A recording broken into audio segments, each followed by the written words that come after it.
You're listening to the Two Man Advantage Podcast.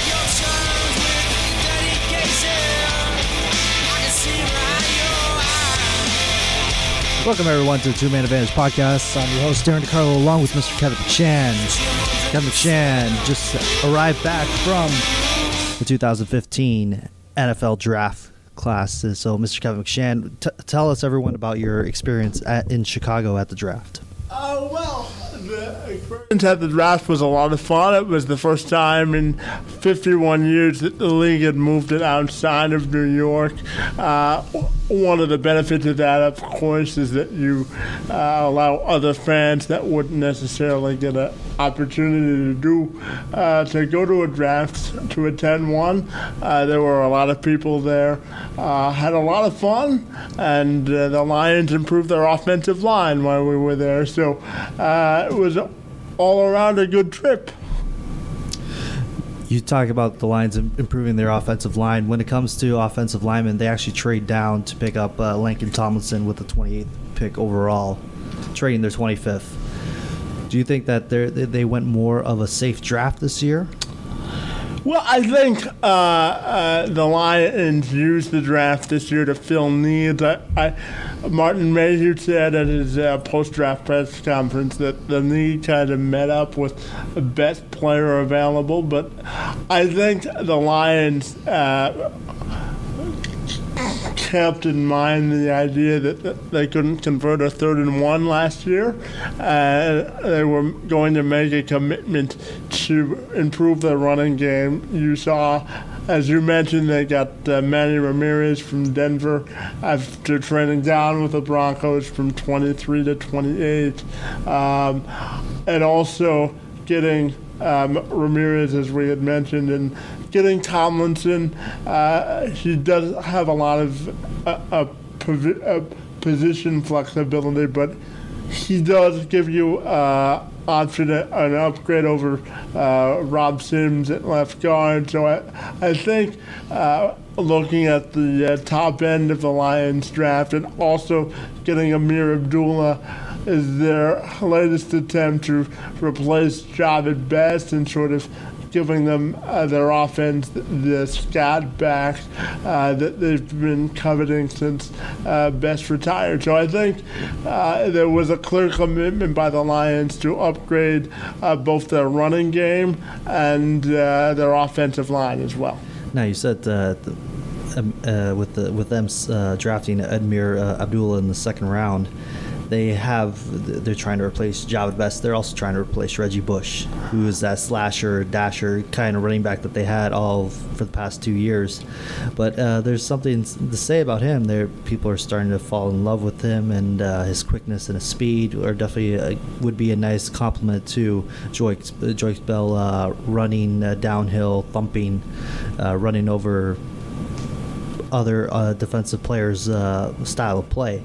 But one of the biggest things that I was kind of surprised that the Lions really, didn't really take a look at was LSU offensive lineman La'el Collins, who went undrafted and signed with Dallas. Signed with Dallas Cowboys. Once again, the Cowboys always gets their way.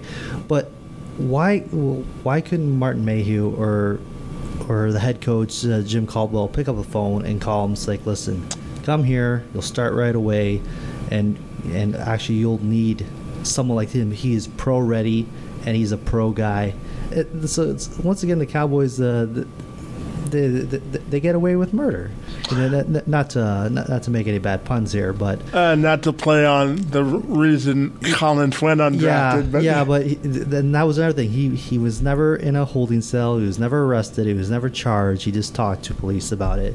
He's not even the father of this girl that passed away's kid. So once again, I just want to see the Lions take a chance on some of these guys. You talk about manning up and being a different locker room. I think Jim Caldwell would be a good role model for this player, but once again, obviously he's going to be dominating that offensive line for the Cowboys. So, well, just to pick up on why the Lions didn't take a chance on Collins, I think the league was concerned about the character issues that Collins presented, and.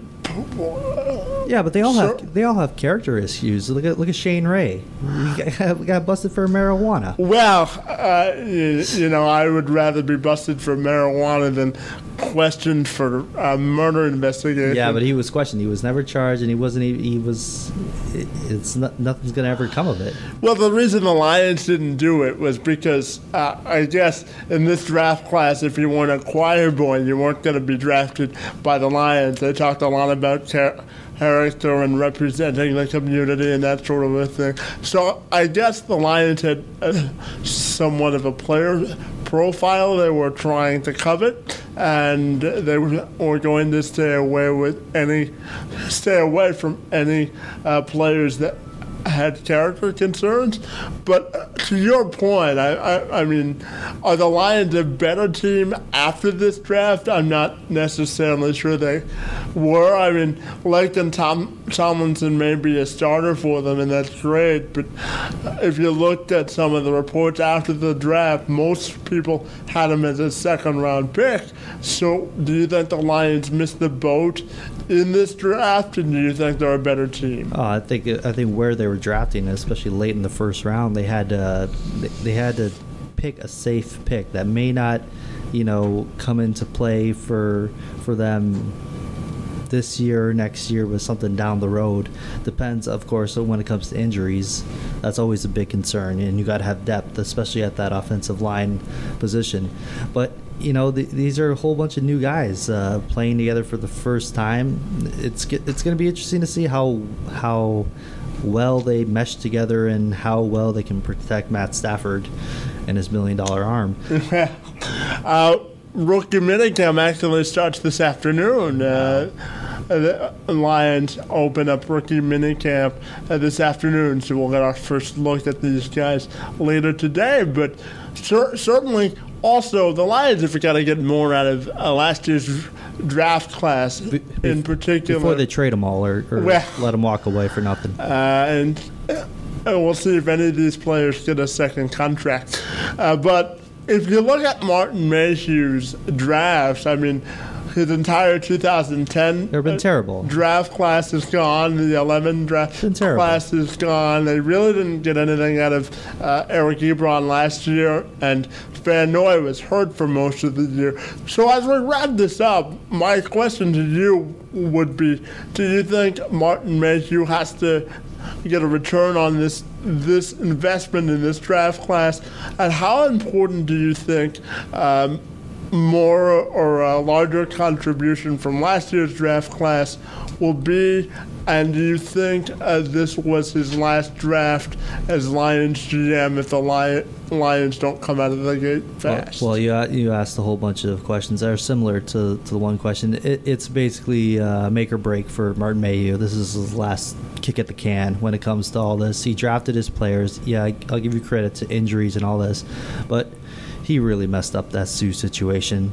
He really did. They botched it. They absolutely botched it. They did. If it was me, and if you could choose, do you want to keep a wide receiver long term, a quarterback long term, or a defensive beast long term, and you can only pick two, I would take a quarterback and a defensive beast. I would let Calvin walk if I could keep Sue.